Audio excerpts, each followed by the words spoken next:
Pois bem, gravando aqui, capítulo 25 sobre o matrimônio. Fazendo a leitura, a gente comenta, tá bom? A confissão vai falar algumas coisas a respeito do casamento, algumas coisas importantes, basilares, que nós devemos, sustentar acerca do casamento. Então está escrito o seguinte, vou abrir uma Bíblia aqui depois para ler alguns textos com os irmãos. Então vamos lá. O casamento deve ser entre um homem e uma mulher. Não é lícito ao homem ter mais de uma esposa, nem a mulher ter mais de um marido ao mesmo tempo. Então, eles já começam batendo aqui firme na monogamia e na união entre um homem e uma mulher. Esse é o primeiro parágrafo, bem simples, bem objetivo, bem incisivo, né? Já vai lá naquilo que é fundamental para a fé cristã. Então, o casamento surge, se a gente ler lá o texto, Gênesis 2, eu vou ler aqui rapidamente, Gênesis 2, 24. Na verdade, o casamento não é uma convenção humana, não é um acordo social, não é uma invenção da sociedade. O casamento ele foi trazido, instituído por Deus. E o próprio Senhor disse o seguinte: por isso, deixa o homem, pai e mãe, e se une à sua mulher, tornando-se os dois uma só carne. Então, para a fé cristã, e na verdade a realidade das coisas não é só para a fé cristã, para a realidade do mundo. A verdade das coisas é que Deus assim instituiu o casamento e o fez entre homem e mulher. E deu esse decreto que o homem vai deixar seu pai e sua mãe e vai se unir à sua mulher. Presta atenção, mesmo mediante essa deturpação do mundo, mesmo mediante esses absurdos que a gente vê, essa deturpação da sexualidade e coisas do tipo, pesquisas indicam que os homens e as mulheres querem ter um relacionamento. E é claro que a maioria esmagadora também das pessoas, estou falando secular, normal, entrevista assim no meio da rua. A maioria das pessoas querem ter um relacionamento com o sexo oposto e querem constituir família, querem se unir. Ou seja, é o desejo do homem. Então essa pesquisa apontou que mais de 80% das pessoas querem ter um relacionamento, querem se juntar, não querem ficar morando com o pai e mãe, não querem morar sozinho, não querem outra alternativa qualquer para a sua vida. Elas querem ter um relacionamento, querem ter um sexo oposto ali, se juntar, casar, ter filhos e ter uma vida nesses moldes. Monogâmica. Então, é reflexo do decreto de Deus. Mesmo as pessoas não querendo, ou umas sendo rebeldes mais que as outras, tendo a corrupção, tendo o pecado, tendo a depravação que for no mundo, mas ainda permanece, na maioria dos casos, de modo natural, o decreto de Deus. O homem vai deixar seu pai e sua mãe, vai se unir a uma mulher. Ele quer um casamento monogâmico, ele quer um casamento hétero.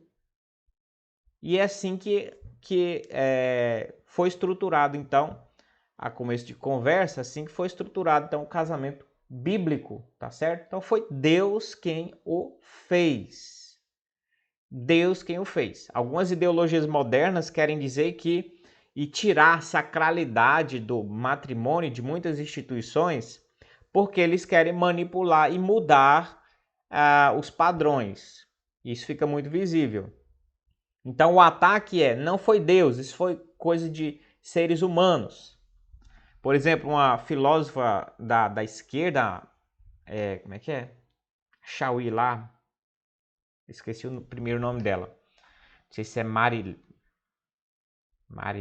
esqueci o nome da camarada lá. Chauí, é uma filósofa de esquerda, né? Ela diz que o casamento foi estabelecido na sociedade há 200 anos atrás. Por conta da burguesia influente, não sei o que, não sei o que. Então é um negócio assim meio que um absurdo. né? Ela disse que isso foi coisa recente do século XIX, e é coisa da burguesia, e assim sucessivamente. Marilena, né? Marilena Chauí, se eu não me engano é esse o nome da mulher lá. Então então, se o casamento é tão recente e foi feito por uma burguesia, então a gente pode mudar. Esse é o padrão, né?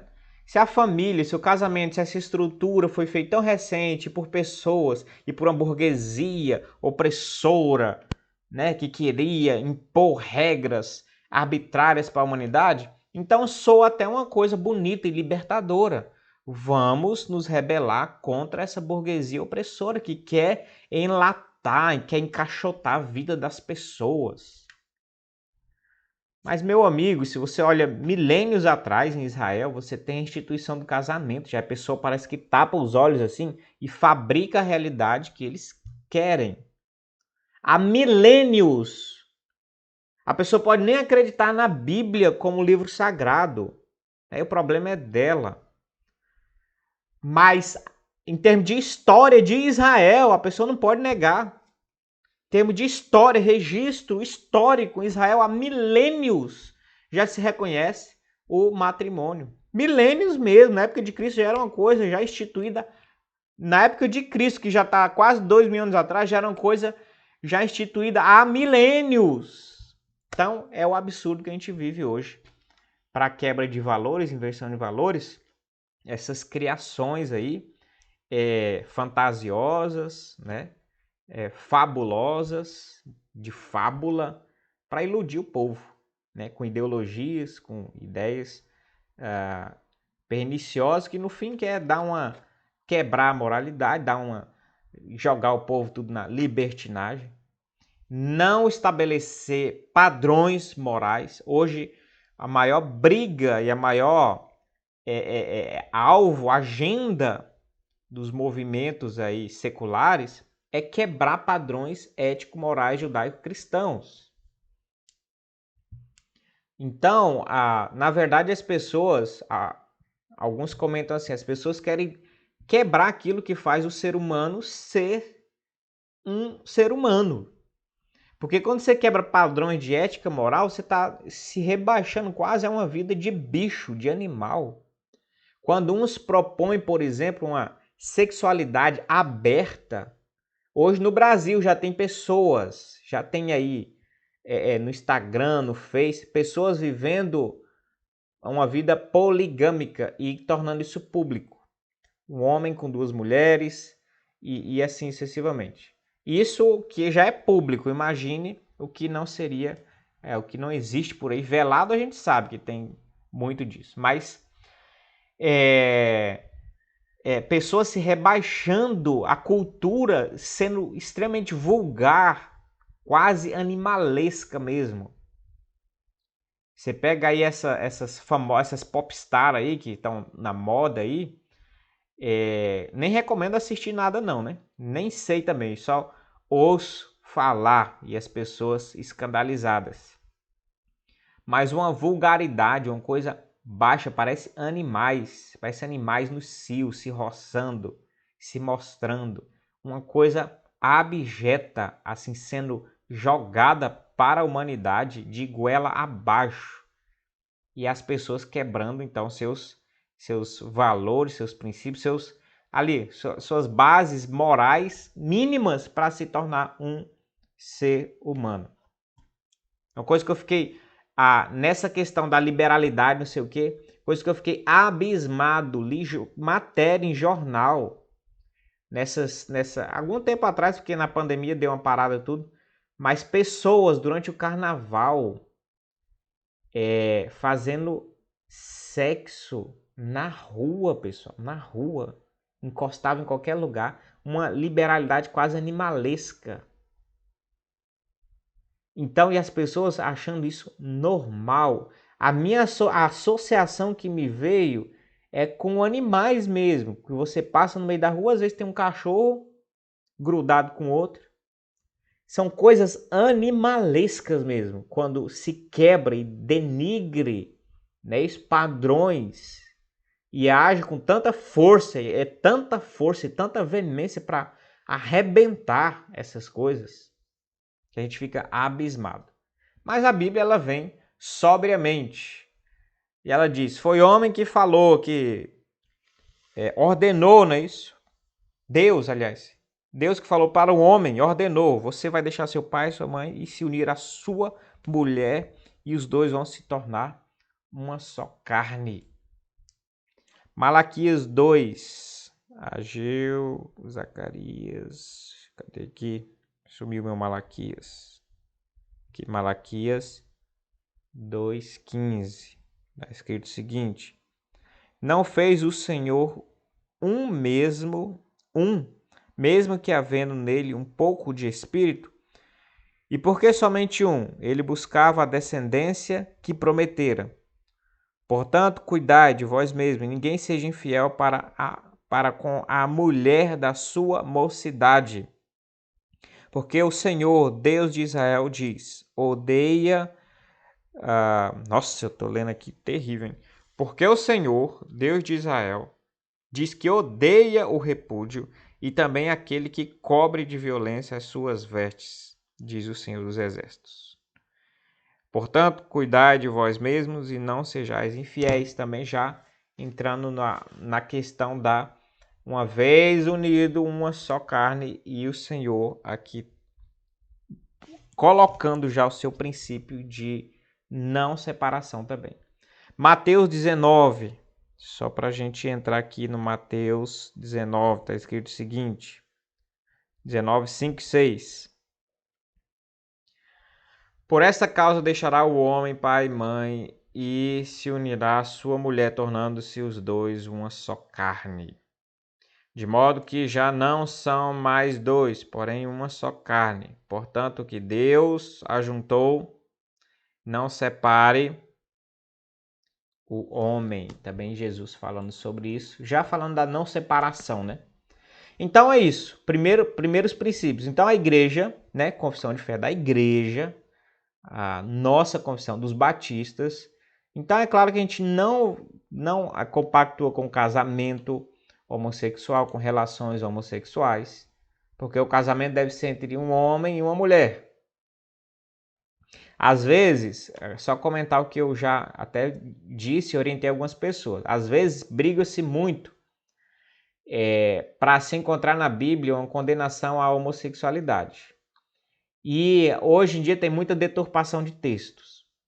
Então, texto do Antigo Testamento, as pessoas já falam, isso era no Antigo Testamento, não sei o que, não vale para o Novo. E quando você vai para o Novo Testamento, apesar de ser claro, são poucos textos que tratam diretamente da homossexualidade. E as pessoas ficam debatendo em palavras, em termos, no grego, no hebraico. Não, era interpretado assim, vocês estão interpretando assim, assado, tá errado, não sei o quê. E fica às vezes uma briga por uma palavra ou outra. Que para nós cristãos, a gente pegando os bons intérpretes, a gente sabe que, por exemplo, Romanos capítulo 1, 1 Coríntios 6, que Paulo está falando contra a homossexualidade mesmo em si. Ele não está falando contra a homossexualidade idolátrica, que muitos falam que o problema era ser homossexual ligado à idolatria. Não é isso? O problema dos homossexuais é que eles eram idólatras. Então está condenando esse tipo de homossexualidade. Ou está criticando a homossexualidade doentia, porque até o hétero pode ser e ter um comportamento doentio e ser criticado no casamento, na vida. Então, não estaria criticando a homossexualidade em si, mas a homossexualidade, vamos dizer assim, instrumental, sem amor, abusiva. Então, mais a questão natural. Então, há uma briga exegética, e a gente sabe que o inimigo, desde do Jardim do Éden, ele é contrário à palavra de Deus. Deus falou, não come do fruto, ele fala, vai e come. Deus falou, vai morrer, ele fala, não vai morrer. Fica esse bate-boca, não é isso? Entre aspas, né? Não é bate-boca entre aspas, mas pelo menos o inimigo fica tentando deturpar as coisas. E consegue, claro, adeptos. Pois bem, então, qual a orientação? Além disso ser claro, mas há muito debate nessa área, você tem fartas orientações bíblicas no Novo Testamento de que o casamento sempre, somente e toda vez foi recomendado sempre para um homem e uma mulher. E ponto final. Então, e o homossexual ele não quer ser homossexual para viver sozinho. Ele quer legitimar e ele quer ter relacionamento. A Bíblia não legitima. A Bíblia fala para os presbíteros, sejam marido de uma só mulher. Paulo fala para se casar, é permitido, podem se casar, mas contanto que seja no Senhor. E o homem, que o homem tenha a sua própria mulher, e a mulher tem o seu próprio homem. Para que não caiam, né, isso em devassidão. Casamento, então, ele é bem mais claro quando você parte desse princípio. Bem mais claro. A Bíblia, positivamente, claramente, ela só orienta um homem casar com uma mulher e uma mulher casar com um homem. E isso é muito, muito mais farto e muito mais claro. Certo? Principalmente no Novo Testamento. E os casos de poligamia no Antigo Testamento e não sei o quê. Foi caso em que Deus tolerou e foi caso em que a revelação foi sendo ampliada para orientar as pessoas o modo adequado. Mas o nosso padrão não é o padrão de Davi, de um rei, 2.000 anos e pouco, 3.000 anos atrás. Que os casamentos e aquele harém que eles tinham, o povo nem entende direito, não é por orgia, por devassidão, é por, muitas vezes, o contexto histórico e cultural. O rei, para fazer aliança com outros povos, casava-se, não é isso? Com a filha, sei lá, do outro rei. Então era casamento por questões e motivações políticas, muitas vezes. Motivações políticas. Então tem uma série de elementos histórico-culturais que é preciso entender antes de, né? Mas mesmo assim, a clareza da revelação diz que o casamento é monogâmico também. Tá certo? Monogâmico. A gente tem algumas poucas exceções no Antigo Testamento também. Caso de Abraão, caso de Davi, Saul, Salomão. E se você prestar atenção, mais em termos de lideranças, né? Do que uma legitimação para o povo normal. E a revelação veio mostrando, então. Então, um casamento monogâmico, principalmente no Novo Testamento, não há caso. Paulo fala, cada homem tem sua própria mulher, e cada mulher é o seu homem. E a questão saiu disso, é adultério, e se não tiver casado e tiver relação, é fornicação. Esse é o nome bíblico para isso. O termo grego seria muito utilizado, é porneia, que envolve também a fornicação, tá certo? Bem, acho que essa parte entendido. O casamento foi ordenado para auxílio mútuo entre marido e mulher, para a propagação da humanidade por uma sucessão legítima e para a prevenção da impureza. Várias coisas importantes aqui. Primeiro, o casamento foi ordenado para o auxílio mútuo entre marido e a mulher. O casamento é um laço de companheirismo. Não é isso? É um laço de companheirismo. É um laço de, é claro, de afeto, de amor, de complementação. Tá certo? A gente tem uma visão do casamento chamado complementarismo. Ou seja, o homem e a mulher eles se complementam. Eles não são iguais, eles não têm papéis iguais, eles não são indiferenciáveis. Pelo contrário, a Bíblia mostra o que deve ser o papel do homem, do marido e o papel da mulher, o que também é muito criticado hoje secularmente. Por quê? Porque secularmente eles acreditam no igualitarismo. Esse camarada e essa camarada, eles são totalmente iguais, com o mesmo direito, poderes, vocações, talentos, e não tem diferença nenhuma. A Bíblia diz, não é assim. O homem tem seu papel e a mulher seu papel. Você quer deixar uma pessoa aí, um professor louco, é falar do papel da mulher. Uma feminista louca fala do papel da mulher, porque justamente eles têm, ojeriza isso, a mulher ter um papel, a mulher dever, por criação, ter uma responsabilidade com o lar, com a criação de filhos. Isso deixa esse pessoal que tem essas ideologias feministas e outras, enlouquecidos, porque não pode, a mulher não tem papel, a mulher é livre para fazer o que quiser. Mas não é isso que a Bíblia coloca. A Bíblia, desde Gênesis, coloca o homem como líder, ele veio primeiro, ele tem uma estrutura física diferenciada, para ele justamente ter condições de liderar, proteger e prover a sua esposa e prole. É cientificamente comprovado. O homem tem no mínimo 20% a mais de força. Pegar um homem normal, uma mulher normal, no mínimo 20% a mais de forças físicas do que uma mulher. Então não são iguais, nem fisicamente, psicologicamente também é comprovado. A mente do homem funciona de um jeito, a da mulher, de modo natural, funciona do outro. É psicologicamente comprovado. O homem tem uma tendência mais à racionalidade, a mulher tem uma tendência mais à afetividade. O homem tem uma tendência natural mais à dureza e à firmeza, e à brutalidade. A mulher, a sutileza e a delicadeza. São naturais essas coisas, a não ser que se intervenha, né, para mudar isso.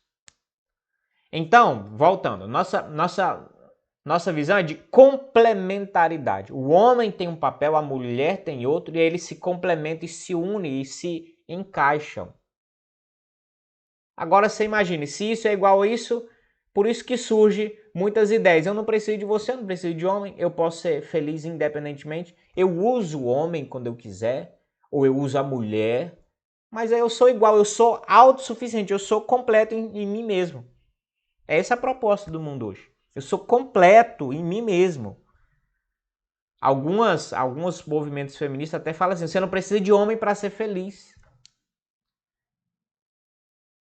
E de repente o homem também vai pensar, não preciso de mulher para ser feliz. Ou ter esse tipo de relacionamento. Eu me basto, eu sou completo. A visão bíblica não. A visão bíblica, o homem e a mulher, eles se complementam e se juntam. O homem tendo um papel, a mulher outro. E há um enlace de cumplicidade aqui. É claro que o casamento tem muito sentido espiritual também. De glorificar Deus, de representar até fisicamente a Cristo e a igreja, o relacionamento de Deus com o seu povo e várias outras coisas. O casamento também representa isso e tem essa finalidade mais nobre e maior. Mas Deus também fez para o homem e para a mulher. Viu Deus que o homem estava só. Não é isso? Viu, porém, Deus que o homem estava só. E decidiu fazer para ele uma mulher que lhe fosse idônea, uma auxiliadora. Qual foi o propósito de Deus? Fazer a mulher auxiliadora. Não é uma empregada doméstica também, a gente tem que entender bem. Não é uma empregada doméstica. A ideia é de ser complementar, de fato. Complementar. Auxiliador no sentido, vou complementar essa pessoa. Vou auxiliar na missão. Vou ser costela dela. Um comentarista, se eu não me engano, deixa eu lembrar o nome do comentarista agora que me fugiu da mente. Ele teceu o seguinte comentário: Deus não fez a mulher da cabeça do homem para que ela não fosse superior a ele. Não fez ela do pé do homem para que também não fosse inferior. Deus fez a mulher da costela para que estivesse lado a lado com seu marido.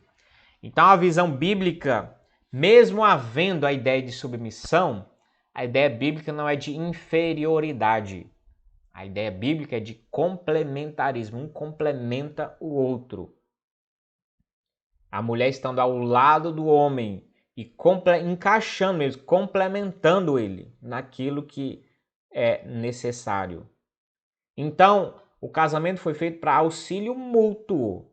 O homem precisa da mulher. A mulher precisa do homem. E Deus, a não ser casos especiais, específicos, os homens e as mulheres foram feitos para isso. Tá certo? Lá no Novo Testamento o Senhor fala de celibatos e não sei o quê. casos específicos, vocações específicas. Fora isso, esse é o padrão, esse é o que o Senhor deseja. Tá certo? E a gente precisa corrigir um erro que até hoje, na Igreja Católica, ele persiste. A Igreja Católica sustenta que o casamento é só para procriação. Não tem nada a ver com o auxílio mútuo entre homem e mulher e não tem muito a ver com o prazer também. Mas a relação sexual em si e o casamento de modo mais amplo, o objetivo é procriação. Isso é uma leitura muito estreita e muito ascética. O que é ascética? De autopunição para se alcançar uma espiritualidade supostamente mais elevada. Então a Bíblia não fala isso. Você olha Cantares, o livro de Cantares é um livro, assim, você pode chamar até de erótico. Um livro sensual. Um livro que mostra que ali, o encontro ali e o casamento e as delícias no casamento, você vê, não tem nada a ver com o filho ali, por exemplo. Cantares, você não vê um moleque, você não vê um moleque brotando ali. Você vê o cara elogiando, falando que a esposa é uma delícia, o corpo dela, elogiando o corpo, as partes, os momentos íntimos, a delícia, o prazer de viver isso.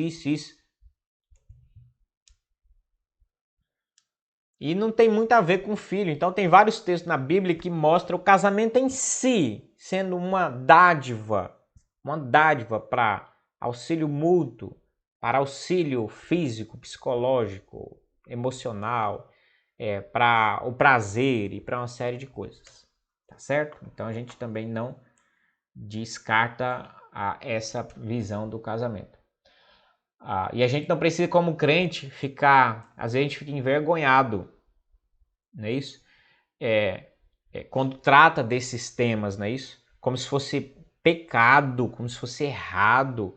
Bem, se está dentro dos padrões bíblicos, marido, mulher, dentro do casamento, é só ler Cantares, certo? Cantares é um livro que foi extremamente necessário estar na Bíblia, porque Cantares ele mostra, reflete aquilo que lá na frente até o apóstolo Pedro falou, que é digno de toda honra, até um leito sem mácula, um leito, um relacionamento, o casal, o leito sem mácula, não tem nenhum problema. É algo puro e belo aos olhos de Deus. A intimidade, o relacionamento foi coisa que Deus colocou para o nosso prazer e deleite mesmo. Tá certo? A vida dura. O cara trabalha que nem um animal, a mulher também tem seus afazeres.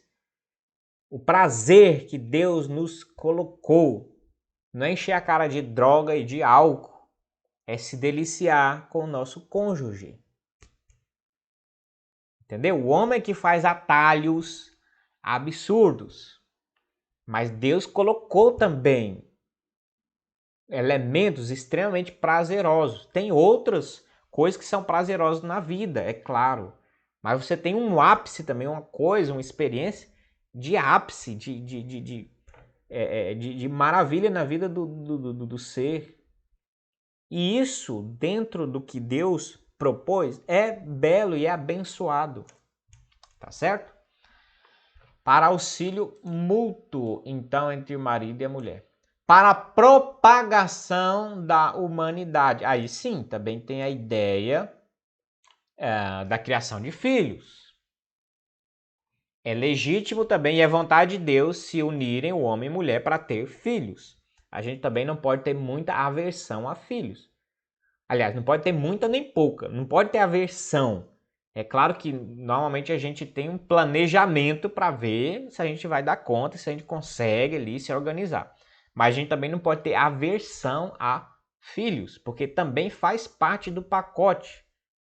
Porque o Senhor falou: crescei-vos e multiplicai-vos. E nada indica que essa ordem foi quebrada.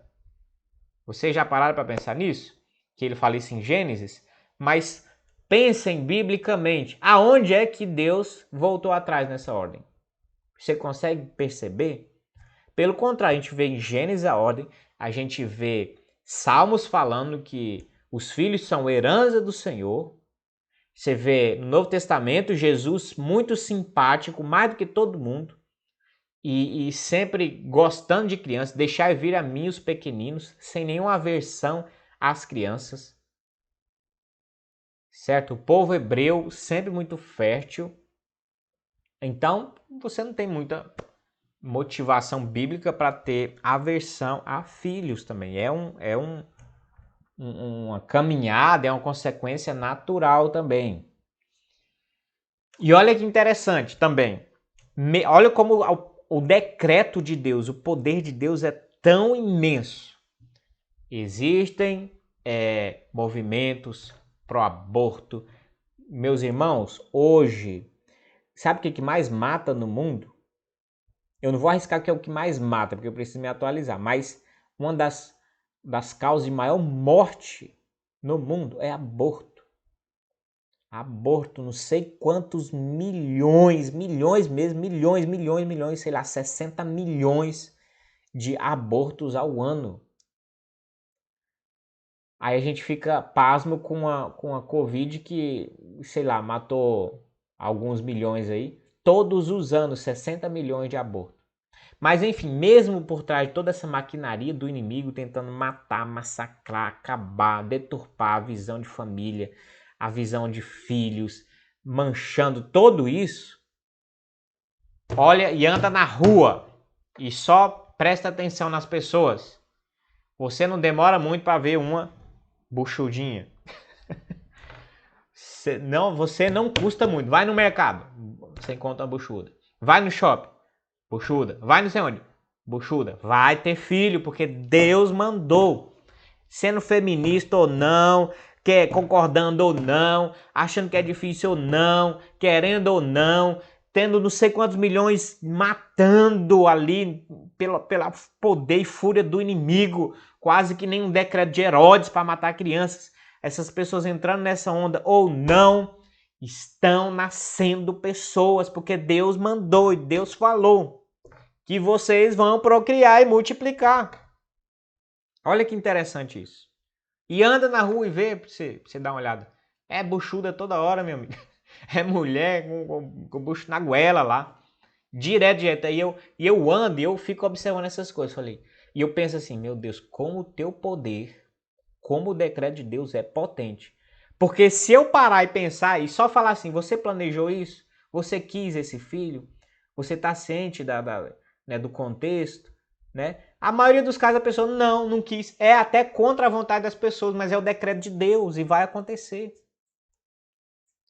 E vai acontecer e está acontecendo. Agora, é claro que o melhor é o ser humano se curvar ao Senhor e obedecer por prazer e desejo e querer glorificar o Senhor, do que obedecer debaixo de decreto. Mas a humanidade vai obedecer a Deus, mesmo que não queira, os decretos de Deus estão aí e vão ter que obedecer.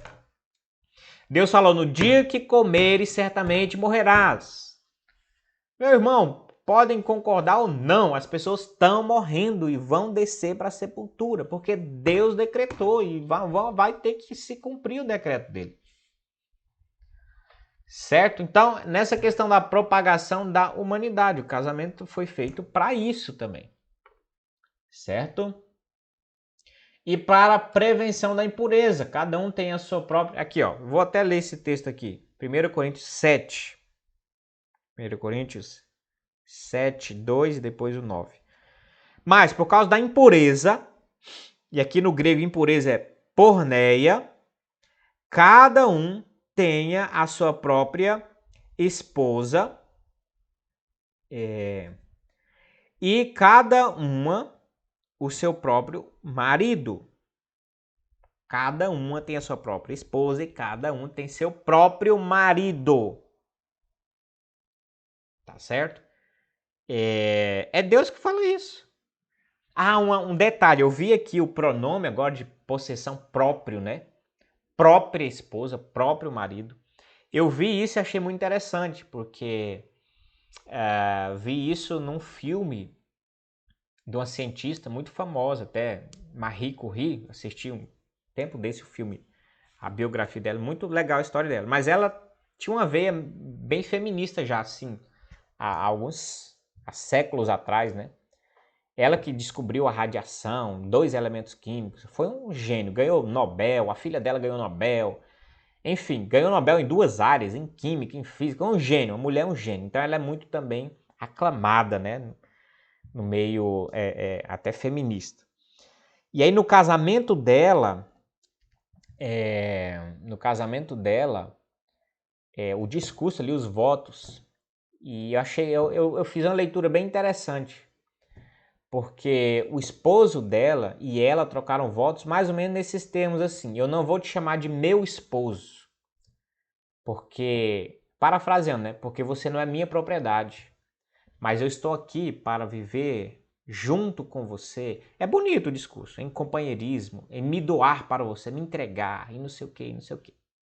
Aí eu parei para pensar assim: olha que sutileza, camarada. Porque até isso estão querendo tirar. Você não pode chamar mais de meu esposo ou minha esposa. Até isso estão querendo. Você não pode ter vínculos mais fixos e pronomes possessivos. Entendeu? Aí eu parei para pensar. Aí eu meditei assim, poxa, mas é a Bíblia que manda falar assim. Esse é um texto que fala isso, né? Mas como é que você vai identificar? Não é agora o termo. O povo tá numa briga muito grande com termos em português. Parece que não tem o mínimo de interpretação. Estão até querendo mudar a língua portuguesa. Mas o seu próprio marido é um termo de possessão, sim. Mas não é um termo de possessão como objeto. Isso fica claro para qualquer pessoa que saiba ler, que tem uma alfabetização. Que eu chamo minha esposa, mas não é da mesma forma que eu chamo minha garrafa. Porque essa garrafa é minha de possessão, sim. Eu domino, eu faço o que eu quero, ela é minha posse. Tá certo? Mas um ser humano, é claro que esses pronomes possessivos, eles têm uma flexibilidade, uma interpretação diferenciada dessa relação. E é justamente para identificar de quem é de quem. Porque se não é meu, então é dos outros também, pode ser dos outros também. Então, quando o texto fala assim, tem a sua própria esposa, é para identificar. A Catiele é do Vladimir, então a Catiele não pode ser do João, não pode ser do Pedro, ela não é de ninguém. Ela tem um vínculo de relacionamento estabelecido. E não tem nada de errado falar isso. Então o texto fala assim, ó. Cada um tem a sua própria esposa. Então a esposa é sua mesmo. E cada um tem o seu próprio marido. O marido é seu, não é do outro. Isso é linguagem bíblica, isso é linguagem de bom senso. E a gente não pode deixar as pessoas destruírem até o português. Senão daqui a pouco a gente não vai conseguir nem falar também. A gente vai ter que latir. Porque não pode mais falar nada. Não pode falar mais ele, ela, dele, dela. Tem que ter uma linguagem diferente. Daqui a pouco a gente vai ter que latir, porque não vai ter mais nem português, nem linguagem para se comunicar. Não pode falar que é meu, minha, nosso. Não pode mais. Meu, próprio, não pode. Então, absurdo. Mas enfim, o foco do texto é por causa da impureza porneia, não é isso? Cada um tem a sua própria esposa e cada um o seu próprio marido. Isso é bíblico, tá certo? Então, um dos objetivos do casamento também. Sabe qual é um dos métodos? Imagine, pastor vai aconselhar um jovem. Jovem chega, cheio de crise, de grilo. Pastor, minha vida tá difícil, não sei o quê. Estou sendo tentado por todos os lados, no trabalho, não sei o quê, né? Pela internet, na minha sexualidade, eu não tô conseguindo porque tá muito forte as tentações para minha carne, eu não tô conseguindo suportar. O que eu faço? Não consigo às vezes parar de pensar também, é muito insistente isso na minha vida. Pastor, o que eu faço? Às vezes a pessoa quer que a gente põe a mão na cabeça, tem uma fórmula mágica, pim, mude tudo e a pessoa saia livre, leve e solta. Aí o aconselhamento é o seguinte, meu amigo, casa. Pronto. Tá difícil a questão sexual, não tá aguentando, não sei o quê, não sei o quê. Qual é o conselho bíblico? Casa, meu amigo, casa. É simples, não tem nada mágico, misterioso, mirabolante. Deus já colocou, já colocou. Pra fugir da impureza. Ah, eu não vou aguentar, eu vou cair em pecado, eu não vou, tô aguentando, tá difícil. A Bíblia fala, casa, casa. Casa, pronto. É o conselho. Qual é o aconselhamento? Casa, meu filho. Casa e seja feliz. É assim. A Bíblia é simples. É muito mais simples do que às vezes, nossos atalhos, etc. 3. O casamento é lícito para todos os tipos de pessoas, desde que possam dar o seu consentimento racional. No entanto, é dever dos cristãos casarem-se no Senhor e, portanto, como professam a verdadeira religião, não devem casar-se com infiéis ou idólatras, nem devem com aqueles que são piedosos estar em julgo desigual, casando-se com os que são ímpios em suas vidas, ou defendem a heresia condenável. Isso aqui é um padrão também extremamente importante. É bíblico, isso não é invenção. Tem gente que fala assim, não, isso é bobeira, o que importa é o amor. Não. A Bíblia fala que deve casar no Senhor, que a gente obedeça. Olha lá, esse mesmo 1 Coríntios, eu vou ler aqui, ó. Esse mesmo 1 Coríntios 7 agora, a gente estava no 7 lá em cima, agora 7,39. Mesmo Coríntios fala o seguinte, vou abrir aqui para vocês verem. A mulher está ligada enquanto vive o marido. Contudo, se falecer o marido, fica livre para casar com quem quiser, mas somente no Senhor. Mas somente, unicamente no Senhor. Entenderam? Então, é o que o apóstolo está dizendo aqui. Isso serve só para esse caso? Claro que não. É um padrão, desde Israel, não casem com ninguém fora de Israel, não é isso? Com os ímpios, com as pessoas de fora. Isso é bom senso, você vai ter agonia, né?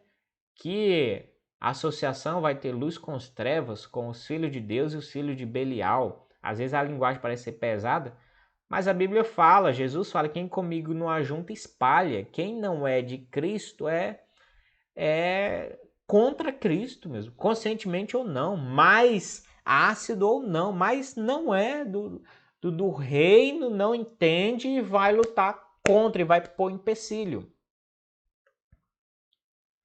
Então o Senhor fala, né? O casamento é lícito para todos os tipos de pessoa, é lícito. Desde que possam dar seu consentimento racional, não se casa ninguém à força, amarra. Não se brinca e não se faz isso com criança, tá certo? Com pessoas incapacitadas.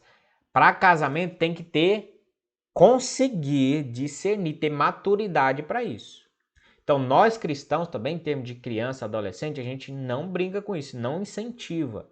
Ah, namoros infantil, não sei o que, não sei o que. A gente não incentiva, porque deve chegar à maturidade. Quando tiver maduro, vai-se para o compromisso já com um propósito sério também. Né? Nossa sexualidade é algo importante para glorificar Deus, não pode ser banalizada e largada. É uma coisa séria para ser vivida no casamento, tá certo? Então ele é lícito para todos os tipos de pessoas. Aqui também é interessante, porque alguns tipos de pessoa, né, a gente às vezes quer pôr empecilho. Por exemplo, o caso do vozinho que já tem certa idade, mas ele quer casar. Aí a família toda fica contra. Ah, mas não pode, mas o senhor já não sei o que, já tem essa idade, já tem não sei o que, não sei o que, não sei o que. Aonde que tem proibição? Contanto que ele esteja bem da mente, né? Mas eu tô só dando um exemplo do que acontece, né? O vozinho, às vezes, ele quer mesmo, quer casar, meus irmãos. Não é isso? E a Bíblia não põe limite, impedimento nenhum. Deixa ser feliz também, coitado. Já, né? É velhinho, vai fazer o quê? Não importa, deixa. É isso, o vozinho tá bem, tá inteiro. Quer ter relacionamento? Encontrou uma tampa lá da chaleira, né? Da panela. Foi lá no bingo dos veinhos. Achou uma parceira. Então, hoje em dia, isso é muito polêmico, né? Normalmente as famílias não querem, não aceitam, não sei o quê. Deixa as pessoas. Não há impedimento bíblico para quem quer casar, contanto que tenha condições, né? Maturidade, condições racionais para isso. Certo? No entanto, então só um adendo para isso aqui. No entanto, e até assim, pessoas deficientes também, dependendo da deficiência, não impede a pessoa casar. O problema maior seria uma questão mental, de não conseguir entender ou ter, de repente, né, isso, maturidade. Mas outro tipo de deficiência também não é impeditivo para ninguém casar. Às vezes a gente põe muralhas e barreiras nas pessoas. Não pode, não deve, não sei o quê, não sei o quê. Se achar uma pessoa e quiser entender o companheirismo, essa cumplicidade, quiser abraçar junto também nas dificuldades, porque vai ter suas dificuldades inerentes em alguns casamentos mais específicos. Mas não tem problema, a Bíblia não proíbe, tá certo? Ponto. Agora aqui, no entanto, é dever dos cristãos casarem-se no Senhor. Agora, o que a Bíblia é muito criteriosa é o seguinte: não é com quem você vai casar. Se é mais alto, se é mais baixo, se é do Oriente com o Ocidente, do Norte com o Sul. A Bíblia não está nem pouco preocupada com isso. Se um tem o olho castanho, outro tem o olho verde, se um tem um cabelo assim, o outro assim. Bíblia não se importa. Se é pobre com rico, rico com pobre, a Bíblia não está nem aí para isso. Agora, casem-se no Senhor. É isso o texto, olha lá, que a gente acabou de ler. Contanto que seja no Senhor. Tá certo? Porque senão essa pessoa vai passar muita agonia e ela pode ser dissuadida de sua fé. Veja o caso de Salomão, que no final da sua vida pecou feio e idolatricamente por causa de suas concubinas. Veja o caso de israelitas, que por causa de mulheres pecaram contra Deus. No caso de Balaão, Balaão depois recomenda às pessoas, os inimigos de Israel, a mandarem mulheres. E os israelitas cometeram infidelidade, torpeza, se relacionando com as mulheres. E o Senhor enviou uma praga, matou uma pancada de gente lá, para eles pararem com aquela imoralidade toda. Então isso é problema, porque isso afeta diretamente a questão espiritual. Entendeu? A isso a Bíblia condena. E a gente tem que ser criterioso. Porque na nossa época também, às vezes, as pessoas, quantas e quantas pessoas, irmãos das igrejas, a gente não vê ir namorar com gente lá de fora, do mundo, que não quer, entendeu? E a gente vai aconselhar. Eu já aconselhei pessoas, eu já falei com algumas pessoas, não é isso? Jovens, eu falei, bem, com quem está namorando? Ah, a pessoa, e eu perguntei assim, é crente? É crente? A pessoa, mais ou menos. Eu falei, como assim mais ou menos? É crente? Confessou a Cristo, se entregou, vem à igreja, frequenta os cultos? Não, ele é mais ou menos, não é muito firme não sei. Eu já saquei, né, isso que eu falei, olha, primeiro de tudo, não é muito recomendável. Você já está começando errado. Não, mas não sei o que lá. Tá bom, meu conselho é esse. Mas já se começa errado o negócio. Tá, beleza. Aí juntaram. A pessoa meio que se afastou da igreja, juntou, tal. 6 meses depois estava separado. E o príncipe depois virou um demônio, não sei o que, não sei o que, não sei o que. Enfim, o pessoal não ouve, depois se arrebenta tudo aí. A gente só ora, né? Só entrega na mão do Senhor e fica só olhando de longe, porque às vezes tá escrito, a cagada assim tá escrito, desculpa até o termo, mas às vezes tá escrito o negócio e a pessoa não ouve, não liga e vai e faz. Enfim. Então, no Senhor é muito importante. Então devem professar a verdadeira religião. Não devem casar-se com infiéis. E é claro que a nossa igreja é pequena, mas igrejas maiores, que tem muita visitante, circulação de pessoas, também o fato de estar na igreja não significa que é um cristão. Então também eu recomendo ação para os jovens, para os moços e para as moças, para os rapazes, para as meninas, para as mulheres.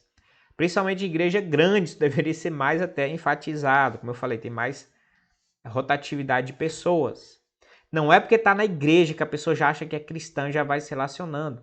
Chegou a pessoa lá, os olhos verdes, antes da pessoa já se encantar e se apaixonar e já querer se relacionar, espera 6 meses, 1 ano, 2, para ver se a pessoa é cristã mesmo, se vai se converter, se vai... Mas às vezes só pelo fato de ir na igreja a pessoa já subentende que é cristão e já essa dificuldade, vamos dizer assim, essa limitação já foi superada e já vai afoitamente para, né, para ter... E a pessoa às vezes não entende que às vezes tem pessoas, homens, garotos, que vão para a igreja só em busca de mulher. Entendeu? E só em busca de mulher e de aprontar mesmo. E às vezes a pessoa não tem discernimento, né? As meninas têm que ser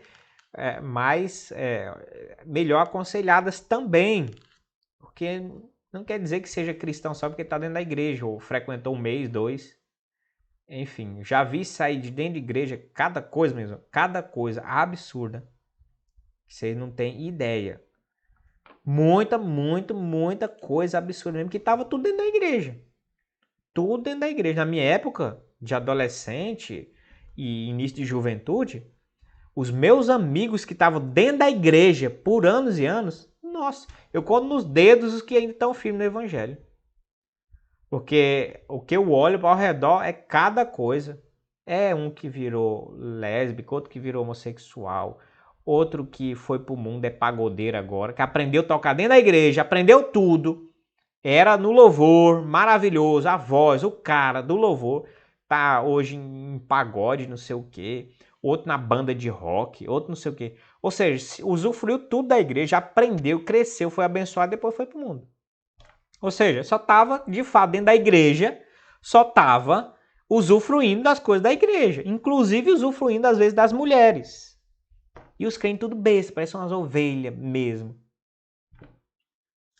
Por isso que a gente é mais criterioso. Eu acho que eu já estou um pouco saturado com essas coisas. E a gente é até um pouco mais rígido. Chegou na igreja, meu amigo, você vai tocar depois que... Vai entrar no louvor, você quer? Maravilha. Depois que você for membro, depois que você passar uns 6 meses aí, depois que a gente conhecer e entender, você vai começar a ensaiar com o pessoal. Aí depois você começa a participar de um culto ou outro.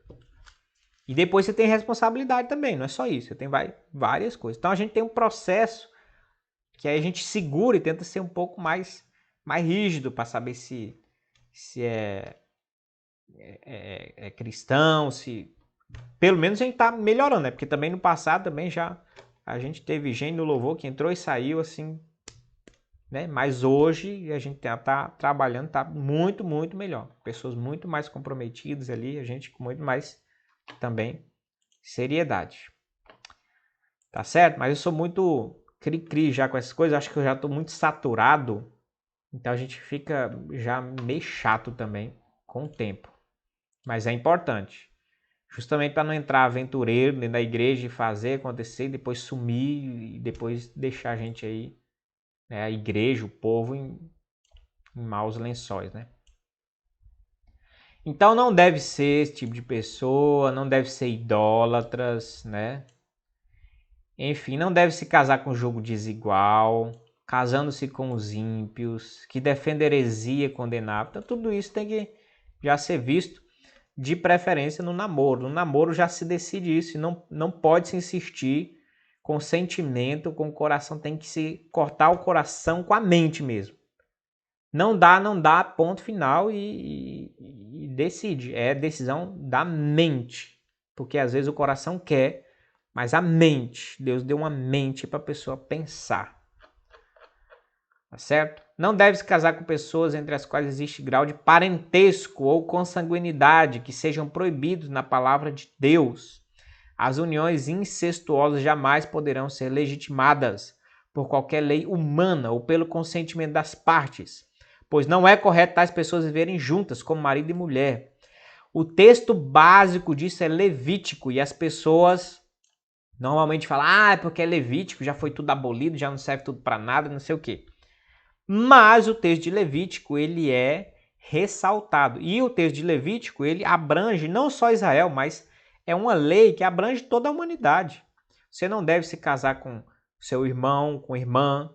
Você não deve se casar com pai, mãe. Pai e mãe não devem se casar com filho. Há um grau de parentesco próximo e consanguinidade que a Bíblia proíbe.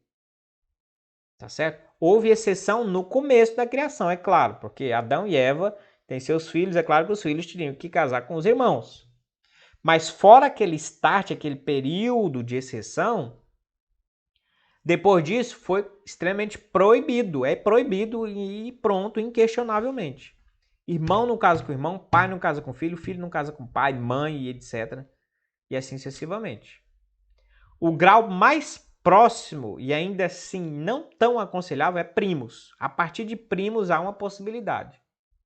Mas mesmo assim também, poxa, tem 7 bilhões de pessoas no mundo. A pessoa vai casar com um primo, com filho ou filha da tia. Vai também andar um pouquinho, né? Falta de criatividade. Vai viajar um pouco também, né? Mas enfim, mas até isso é permitido na Bíblia. Mas partiu disso, mais próximo, é extremamente proibido. Agora olha que interessante. Tudo que esse povo faz é antibíblico e anticristão. E por que a gente às vezes é meio cri-cri com o movimento de esquerda e partido de esquerda? Porque eles são os testes de ferro disso. E tudo que eles propõem, quase tudo é antibíblico. Eles são mais perniciosos. Não que a gente incentive outros partidos, outras linhas, né? Tem que ter muito cuidado e critério. Mas eles são mais perniciosos ainda. Por quê? Irmãos, é movimento de esquerda, são partidos de esquerda que já tem projeto de lei. Não passou por causa de brigas aí políticas, etc. Mas tem projeto de lei para permitir isso que a gente chama de incesto hoje. Eles estão chamando sei lá, de liberdade, é um conceito de liberdade afetiva. Os pedófilos, eles estão trabalhando simplesmente como doentes e não como criminosos. Eu até entendo que a pessoa tem que ser também doente, mas também é crime. Mas eles trabalham numa questão de distúrbio. Mas isso é um meio passo. Primeiro você descriminaliza, depois você normaliza e depois você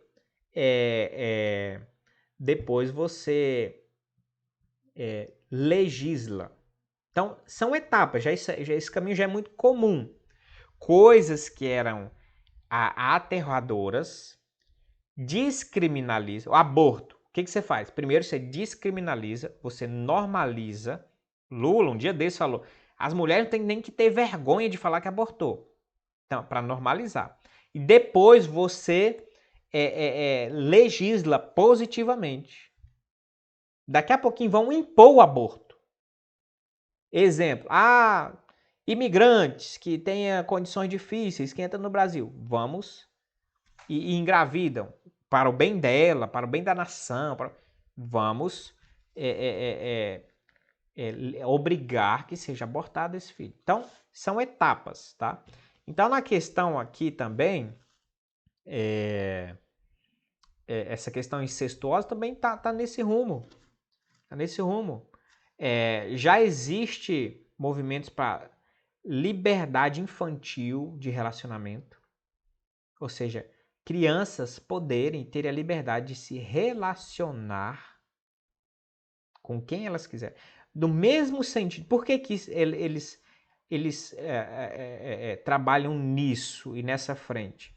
Porque uma coisa fortalece a outra. Eles querem trabalhar que a criança é livre, por exemplo, na questão da ideologia do gênero, que ela pode escolher o gênero e a orientação sexual que ela desejar. Então, junto com isso, se ela tem esse poder e essa liberdade, então ela tem liberdade sexual também, já desde a infância. Então, são uma série de aberrações e que estão já vindo para ser legislada.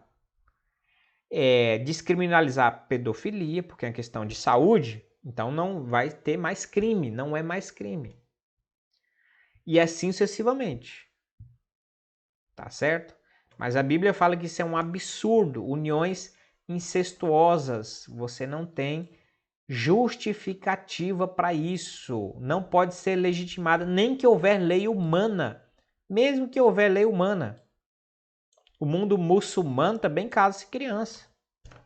Casa-se criança. O homem pode ser poligâmico também. Mas mesmo que homens façam leis, a gente não se submete a tais leis. Vou ler Levítico 18. É um parâmetro em muitos sentidos. Levítico 18 ainda hoje, tá bom? A gente não joga a Bíblia fora. Então está escrito o seguinte. Disse mais o Senhor a Moisés: Fala aos filhos de Israel e dize-lhes: Eu sou o Senhor vosso Deus. Não farei segundo as obras da terra do Egito, em que habitastes, nem farei segundo as obras da terra de Canaã, para a qual eu vos levo, nem andareis nos seus estatutos. Farei segundo os meus juízos, e os meus estatutos guardareis, para andardes neles. Eu sou o Senhor vosso Deus. Portanto, os meus estatutos e os meus juízos guardareis, cumprindo-os, o homem viverá. Por eles. Eu sou o Senhor. Nenhum homem se chegará a qualquer parenta da sua carne para lhe descobrir a nudez. Eu sou o Senhor. Nem descobrirás a nudez de teu pai, de tua mãe. Ela é tua mãe. Não lhe descobrirás a nudez. Não descobrirás a nudez da mulher de teu pai. É nudez de teu pai. A nudez de tua irmã, filha de teu pai ou filha de tua mãe, nascida em casa ou fora de casa, a sua nudez não lhe descobrirás. Nota que filhos também, irmãos por parte só de pai ou mãe também não podem, tá bom? A nudez da filha do teu filho ou da filha de tua filha, ou seja, a neta, a sua nudez não descobrirás, porque é tua nudez. Não descobrirás a nudez da filha da mulher de teu pai, gerada de teu pai, ela é tua irmã. A nudez da irmã do teu pai, tia, no caso, não descobrirás. Ela é parenta de teu pai. A nudez da irmã de tua mãe, não descobrirás, pois ela é parenta de tua irmã. A nudez do teu irmão, de teu pai, não descobrirás. Não te chegarás à sua mulher, ela é tua tia. A nudez de tua nora, não descobrirás. Ela é mulher de teu filho, não descobrirás a sua nudez. A nudez da mulher de teu irmão, não descobrirás. É a nudez de teu irmão. A nudez de uma mulher e sua filha, não descobrirás. Não tomarás a filha de seu filho, nem a filha de sua filha, para lhe descobrir a nudez. Parentes são, maldade é. E não tomarás não tomarás com tua mulher outra, de sorte que lhe seja rival, descobrindo a sua nudez com ela durante a vida. Aí, questões mais gerais, não é isso? Agora, uniões abomináveis. Essas são as proibições. Agora tem coisas mais abomináveis ainda. Não te chegarás à mulher para descobrir a nudez durante a sua menstruação. Nem te deitarás com a mulher do teu próximo para te contaminares com ela. No caso, adultério.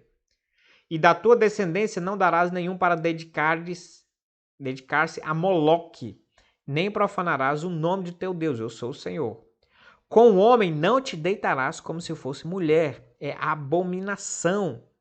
Não te deitarás com um animal para te contaminares com ele. Nem a mulher se porá perante um animal para juntar-se com ele. É confusão.